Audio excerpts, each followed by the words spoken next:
આવ્યા હતા અને શું માહિતી એટીએસ પાસે વધુ આવી? એટીએસના ડીવાયએસપી હર્ષ ઉપાધ્યાયને જૂન 10ના રોજે એક ઇન્ફોર્મેશન મળી હતી 5 ડિફરન્ટ ઇન્સ્ટા અકાઉન્ટ બાબતે. એમાં જે અકાઉન્ટ નેમ હતા કે સરિયત યા શહાદત, ફરદીન 3, મુજાહિદ 1, મુજાહિદ 3 અને સૈફુલ્લા મુજાહિદ 313. આ 5 ડિફરન્ટ અકાઉન્ટ્સ બાબતમાં જાણકારી મળી હતી. એ જે 5 અકાઉન્ટ્સ છે એ એક પ્રોસ્ક્રાઇબ ટેરરિસ્ટ ઓર્ગેનાઇઝેશન છે, અલ-કાયદા ઇન ઇન્ડિયન સબકોન્ટિનેન્ટ. આની જે વિચારધારા છે આનો પ્રચાર પ્રસાર કરી રહ્યા છે, ભારતીય યુવાઓને ધાર્મિક રીતે ઉશ્કેરણી કરી રહ્યા છે, દેશ વિરોધી કાર્યવાહી કરવા માટે બધાને ઉશ્કેરણી કરી રહ્યા છે, એન્ટી ડેમોક્રેસી એક્ટિવિટીઝમાં પણ એ લોકો ઇન્વોલ્વ છે. આ જે માહિતી હતી આ સિનિયર ઓફિસર્સ સાથે શેર કરવામાં આવેલી. એ પછી એક ટીમ બનાવવામાં આવેલી જેમાં SP K Siddharth, DYSP Harsh Upadhyay, PI Manan Ojha, PI Mrunal Shah, PSI RC Vadhvana, PSI PR Vasava, police constable Bharat Chaudhary અને ડિમ્પલબા વાઘેલા. આ લોકોની એક ટેકનિકલ ટીમનું સૌથી પહેલાં ગઠન કરવામાં આવેલ. આજે 5 જ આઈડીઝ હતી, ઇન્સ્ટા આઈડી, આને રિઝોલ્વ કરવામાં આવેલ. રિઝોલ્વ કરવાથી ખબર પડી કે એમાંથી મુજાહિદીન 1 અને મુજાહિદીન 3 જે છે એ એક જ આરોપી દ્વારા એનો યુઝ કરવામાં આવતો હતો અને ટોટલ 4 આરોપીઓની આઈડેન્ટિફિકેશન થઈ શકી, જેમાં દિલ્હી ચાંદની ચોકમાં રહેતા મોહમ્મદ ફરદીન શેખ ફેક, બીજો જે છે અમદાવાદમાં રહેતો ફરદીન શેખ, માફ કરજો, જે દિલ્હીમાં રહેતા મોહમ્મદ ફેક, અમદાવાદમાં રહેતા ફરદીન શેખ, નોઈડામાં રહેતા જીશાન અલી અને આપણા મોડાસામાં રહેતા સૈફુલ્લા કુરેશી. એ જે 4 આરોપીઓ છે એ 4 જ આરોપીઓની આઈડેન્ટિફાઈ કરવામાં આવેલો.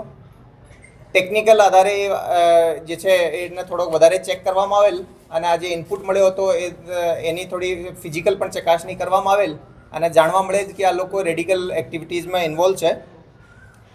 આના પછી એક બહુ મોટી ટીમ બનાવવામાં આવેલ જેમાં DYSP Harsh Upadhyay, DYSP SL Chaudhary, Nikhil Brahmbhatt, JN Chavda, PB Desai, BH Korat, AS Chavda, YS Gujar, sub inspector MN Patel, BD Vaghela, SR Chavda, RR Rathod, BJ Patel, AR Chaudhary, AP Parmar, એટલા અધિકારીઓ અને બીજા લગભગ 25 કોન્સ્ટેબલીના મળાઈને એક ટીમ બનાવવામાં આવેલ. ટોટલ 4 ટીમ બનાવી.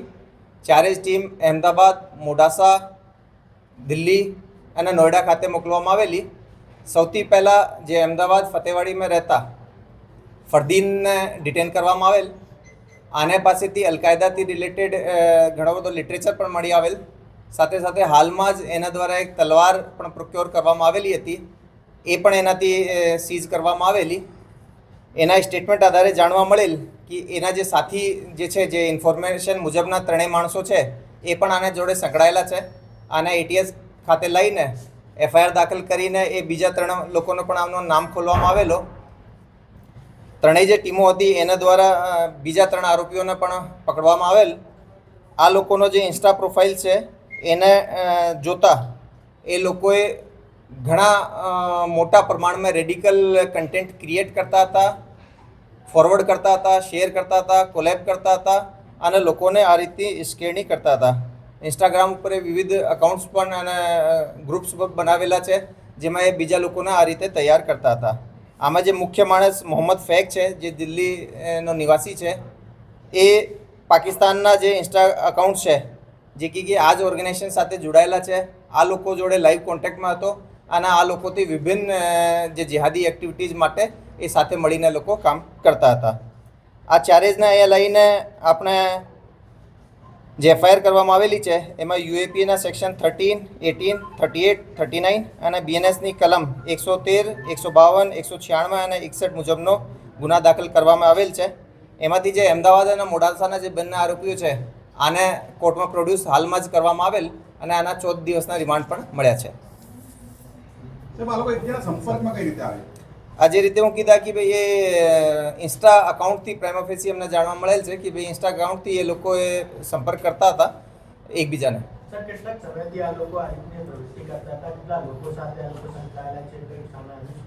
અમે જ્યારે અમને બાતમી મળી હતી એના પછી અમે જે ટેકનિકલ બીજી માહિતી કલેક્ટ કરી તો એમાં 4 લોકોનો ક્લોઝ ગ્રુપ હતો.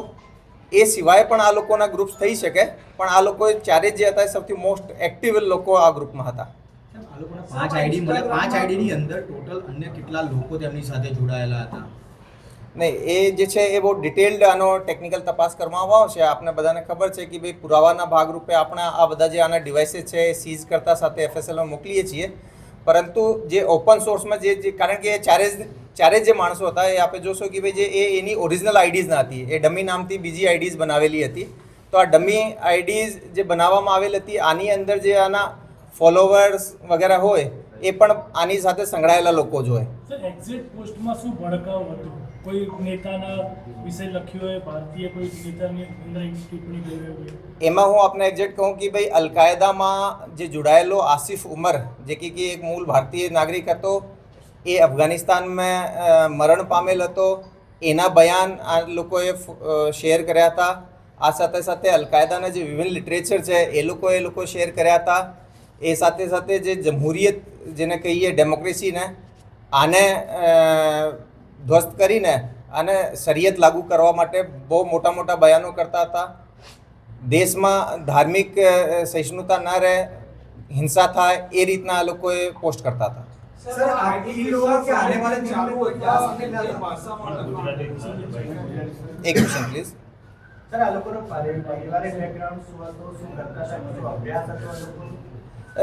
એ મોટાભાગે અમે જે આની એજ પ્રોફાઇલ છે બધાની 20 થી 25 વર્ષની ઉંમરની છે. એ લોકોએ કોઈએ સિલાઈ કામ, કોઈએ રેસ્ટોરન્ટમાં કામ, કોઈ મોબાઈલ શોપમાં કામ, એ રીતના મિસલેનિયસ સેમી સ્કિલ્ડ અનસ્કિલ્ડ રીતના કામ કરતા હતા. સર, કોઈ બીજો એજન્ડા હતો ઇન્સ્ટાગ્રામ પેજ ચલાવવા સિવાય? નહીં, એ લોકોના એજન્ડા